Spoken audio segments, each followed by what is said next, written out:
დიახ, მთავრობის ადმინისტრაციასთან ამ წუთებშიც მიმდინარეობს აქცია, რომელსაც შეზღუდული შესაძლებლობის მქონე ბავშვის მშობლები მართავენ. მათი მოთხოვნაა, რომ სპეციალური საჭიროებების მქონე ბავშვებისთვის არსებული პროგრამები და სეანსების რაოდენობა გაიზარდოს. ასევე ისინი საუბრობენ იმ რთულ მდგომარეობაზე, რაც ამ პროგრამაში არსებობს, საუბრობენ იმ რთულ პირობებზე, რაც ხვდებათ მათ შვილებს.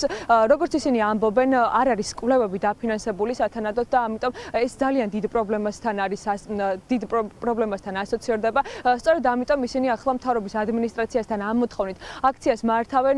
ჯერ კიდევ წინა ჯანდაცვის მინისტრის დროს სეანსების რაოდენობა პროგრამაში შეიცვალა, შემცირდა და როგორც მშობლები ამბობენ, ეს მათი შვილების განვითარებისთვის არის ხელისშემშლელი და სწორედ ამიტომ ისინი ამ სეანსების რაოდენობის გაზრდას ითხოვენ. მათ გუშინ ახალ ჯანდაცვის მინისტრთან მიხეილ შარჯულაძესთანაც ჰქონდათ შეხვედრა, მისგან მიიღეს ეს დაპირება, რომ შეიცვლება პროგრამა და ძველ პროგრამას დაუბრუნდება, თუმცა ამ ადამიანებს ამ დაპირები შეიძლება ითქვას, რომ არ ჯერაც კითხვის ნიშნებს ბადებს ეს დაპირება და სწორედ ამიტომ კიდევ ერთხელ გამოვიდნენ დღეს ქუჩაში, კიდევ ერთხელ მოუწოდებენ ჯანდაცვის სამინისტროს, რომ ძველ პროგრამას დაუბრუნდეს რეაბილიტაციის პროგრამა და ასევე ის კვლევები დაფინანსდეს, რომელიც საჭიროა ამ ბავშვების განვითარებისთვის. როგორც მოგეხსენებათ, უკვე დაანონსა ჯანდაცვის სამინისტრომ, რომ შედგა შეხვედრა მშობლებთან, ასევე იყვნენ პროვაიდერების წარმომადგენლები, ექსპერტიც იყო და ვისაუბრეთ ამ საკითხზე. მინისტრმა გამოგვიცხადა პირობა, რომ გაიტანს ამ საკითხს, რომ დაგვიბრუნოს ის ძველი პროგრამა მთავრობის ხსდომაზე. მაგრამ ველოდებით, რა იქნება მთავრობის ხსდომაზე, რა გადაწყვეტილებას მიიღებენ, დაგვიბრუნებენ თუ არ დაგვიბრუნებენ. ჩვენ ველოდებოდით, რომ ეს არსებული პროგრამა კიდევ უფრო მორგებული გახდებოდა ბავშვების საჭიროებებზე, ამის ნაცვლად ჩვენ გაგვიხდა ეს პროგრამა უკვე სახვეწნი და სამუდარო დაგვიბრუნონ.